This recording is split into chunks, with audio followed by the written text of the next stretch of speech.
Welcome to learn with ऑटेक। आज से हम HTML, CSS और जावास्क्रिप्ट के जरिए वेबसाइट क्रिएशन के कोर्स को स्टार्ट करेंगे। इस कोर्स में हम वेबसाइट क्रिएशन में यूज़ की जाने वाली तमाम टेक्निक्स को शुरू से लेकर एंड तक एक्सप्लोर करेंगे। इसी के साथ साथ मैं आपको सिखाऊंगा कि कैसे आप एक सक्सेसफुल और फुली रिस्पॉन्सिव वेबसाइट क्रिएट कर सकते हैं। मेरा नाम है अवैस खान, मैं हूँ एक प्रोफेशनल वेबसाइट डेवलपर और मैं उम्मीद करता हूँ कि आपको मुझसे बहुत कुछ सीखने को मिलेगा। कोशिश करें कि इस कोर्स की बेसिक्स की जिसको नॉलेज है वो भी इस कोर्स को शुरू से लेकर एंड तक पूरा देखे, क्योंकि इस कोर्स में मैं काफ़ी ज़्यादा नई टेक्निक्स जो कि HTML, CSS और जावा में यूज़ की जा रही हैं, कुछ ऐसी गलतियां जो काफ़ी लोग परफॉर्म करते हैं और काफ़ी ऐसी टेक्नोलॉजीज जो कि पुरानी हो गई हैं और उनकी जगह नई टेक्नोलॉजीज ने ले ली है, उन सबको एक्सप्लेन करूंगा। इसके साथ साथ जैसे जैसे वीडियोस आगे बढ़ती जाएंगी तो हम भी अपने एडवांस कोर्स की तरफ बढ़ेंगे, जिसमें मैं आपको कुछ नए टूल्स और नई टेक्निक्स के बारे में बताऊंगा, जिसके जरिए आप अपनी वेबसाइट को और भी बेहतर बना सकते हैं। अगर आपको इस कोर्स के जरिए कुछ भी नया सीखने को मिलता है तो कोशिश करें कि इस कोर्स को ज़्यादा से ज़्यादा शेयर करें, ताकि नए लोगों को भी इस कोर्स से फ़ायदा उठाने का मौका मिले। इस कोर्स को सीखने के बाद मैं आपको इस बात की श्योरिटी देता हूँ कि आप किसी भी किस्म की प्रोफेशनल वेबसाइट क्रिएट कर पाएंगे। ऑलराइट गाइस, तो सबसे पहले हम बात करेंगे कि HTML, CSS और जावास्क्रिप्ट हमारे पास है क्या। अगर आपने आज इस बात को अच्छी तरह समझ लिया तो आपको आज के बाद ये चीज़ फेस नहीं करनी पड़ेगी कि HTML, CSS, जावास्क्रिप्ट क्या चीज़ें हैं और ये वेबसाइट क्रिएशन में किस तरह से काम आते हैं। तो स्टूडेंट्स, आप में से जिसको भी वेबसाइट डेवलपमेंट के बारे में थोड़ी बहुत इन्फॉर्मेशन भी है तो उसको ये पता होगा कि हमारे पास HTML, CSS और जावास्क्रिप्ट तीन बेसिक कंपोनेंट्स होते हैं किसी भी वेबसाइट के लिए, जिसमें हमारे पास HTML आ जाती है एक वेबसाइट की बॉडी के तौर पे, एक स्केलेटन या एक ढांचा आप जिसको कह सकते हैं। इसी तरह हमारे पास CSS आ जाती है जो कि हमारे पास स्टाइलिंग के लिए यूज होती है। इसमें काफी इंफॉर्मेशन है जो आपको मैं अगली आने वाली वीडियोस में एक्सप्लेन करूंगा। इसी तरह हमारे पास जावास्क्रिप्ट आ जाती है जिसको हम ब्रेन ऑफ द वेबसाइट भी कहते हैं। अब आपको मैं एक एग्जांपल के साथ इसको ज्यादा डिटेल के साथ समझाता हूँ। स्क्रीन पर हमारे पास एक बहुत ही लग्जरी गाड़ी शो हो रही है, आप इसको जरा गौर से देखें। हमारे पास ये जो मेटालिक बॉडी और इसका जो फ्रेम है इसको हम HTML कंसिडर करेंगे इस बॉडी का। इसी तरह हमारे पास जो CSS है, इसकी स्टाइलिंग है, इसका जो डिजाइन है, इसकी लाइन, इसके कर्व, इसकी जो शेप है, इसके जो मिरर्स हैं, इसके जो हेडलाइट्स के स्टाइल हैं, ये सारा कुछ हमारे पास इसकी स्टाइलिंग में आ जाता है जो कि हमारे पास CSS कंसिडर किया जाएगा। और इसी तरह इस गाड़ी का जो इंजन हमारे पास आ गया, ये हमारे पास आ जाएगी जावास्क्रिप्ट। तो चलिए समझते हैं हमारे पास वेबसाइट वर्क कैसे करती है। एक डायग्राम है हमारे सामने। इस डायग्राम की राइट साइड पे आप देख सकते हैं हमारे पास एक क्लाइंट है। ये क्लाइंट हमारे पास अपने वेब ब्राउजर के थ्रू एक रिक्वेस्ट सेंड करता है bye entering a website address जो कि हमारे पास डोमेन कहलाता है। For example www.learnwithautek.com। ये इंटर जब करेगा वो तो हमारे पास क्लाइंट की तरफ से एक रिक्वेस्ट जाएगी हमारे वेब सर्वर पे। अब हर वेबसाइट का एक वेब सर्वर होता है। फॉर एग्जांपल learnwithautek.com का एक अपना सर्वर होगा, google.com का अपना एक सर्वर होगा। तो अब हमारे पास ये वेब सर्वर क्या चीज़ है? ये वेब सर्वर हमारे पास एक ऐसा सर्वर है जहाँ पर हमारी वेबसाइट की तमाम फाइल्स एंड फोल्डर्स एक IP एड्रेस में स्टोर होती हैं। इसी तरह हमारी बैकएंड भी इसी में स्टोर होती है।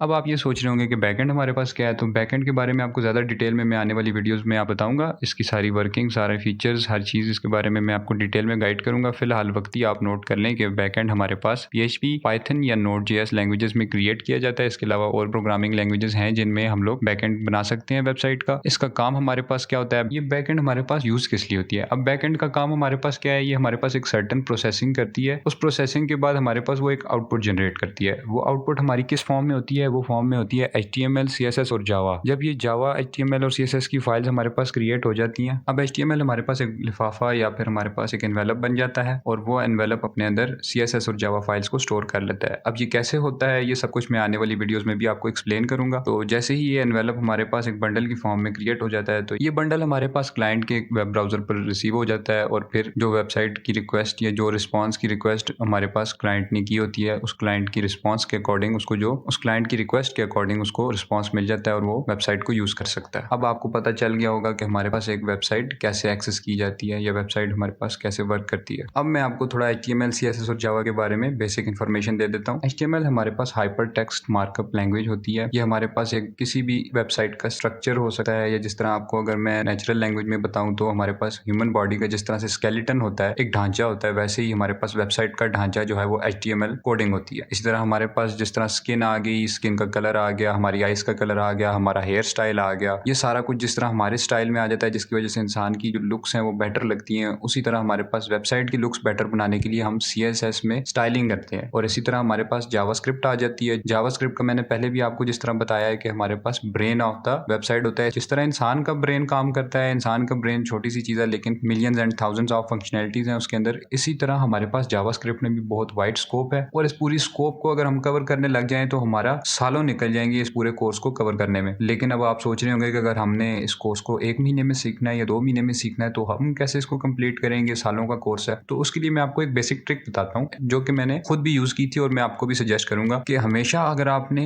HTML CSS जावास्क्रिप्ट किसी ने भी सीखनी है तो उसको चाहिए कि वो HTML को 70 to 90%, CSS को 60 to 80% और जावास्क्रिप्ट को 50 to 70% सीख ले। ये उसकी वेबसाइट डेवलपमेंट क्रिएशन के लिए बहुत है। अगर आप पूछ रहे हैं क्या बाकी का क्या करना है, तो बाकी मैं आपको बताता हूँ, आपने छोड़नी नहीं है। उसका तरीका ये होगा कि जब आप इतनी बेसिक इन्फॉर्मेशन सबकी आपको आ जाएगी HTML CSS जावा की, तो आप एक प्रोफेशनल वेबसाइट क्रिएट कर सकते हैं। हाँ, अब आपने उस वेबसाइट के अंदर नए नए फीचर्स लेके आने हैं, अब आपने उस वेबसाइट को और ज्यादा एनहांस करना है। तो इन सब चीजों के लिए आपको जो डेटा की जरूरत पड़ेगी वो आपको इंटरनेट पर प्रोवाइड किया गया है। आपको साथ साथ सीखने का मौका मिलेगा, आप उसको साथ साथ सीखें। कुछ लोग होते हैं उनकी बेसिक गलती ये होती है कि वो लोग वेबसाइट को स्टार्ट कर देते हैं और फिर उसके बाद क्या करते हैं, HTML को पहले सीखते हैं, 1-1.5 साल HTML पे जाया करते हैं कि भाई मैंने परफेक्ट करनी है HTML, उसके बाद ही मैंने HTML के बाद CSS पे जाना है। इसी तरह वो जब CSS पे आते हैं और CSS पे इस तरह अपना 1-1.5 साल जाया करते हैं कि भाई मैंने अब CSS सीखनी है तो मैंने जावास्क्रिप्ट पे जाना है। जब तक वो CSS कंप्लीट करते हैं उनको HTML भूल चुकी होती है। तो जब वो जावास्क्रिप्ट पे जाने के बाद जावास्क्रिप्ट में घुसते हैं तो उनको CSS HTML दोनों भूल जाती हैं, क्योंकि जावास्क्रिप्ट की फील्ड ही इतनी बड़ी है कि भाई आपके सालों निकल जाएंगे उसको सीखने में। तो आपको चाहिए कि भाई आप अपनी HTML CSS जावास्क्रिप्ट को तीनों को साथ साथ लेके चलें, जिस तरह के हम आपको इस कोर्स में लेके जाएंगे। उम्मीद है कि आपको ये चीज मेरी समझ आई होगी। मेरी पूरी कोशिश है कि इस कोर्स को कंप्लीट करने के बाद आपके किसी किस्म के भी HTML CSS जावा के रिलेटेड किसी किस्म के कोई भी डाउट्स खत्म हो जाएं और आप प्रोफेशनल वेबसाइट डेवलपमेंट फील्ड में एंटर हो जाएं। आज की वीडियो के लिए इतना काफी है। मिलते हैं नेक्स्ट वीडियो में। Thank you for watching my video. See you next time.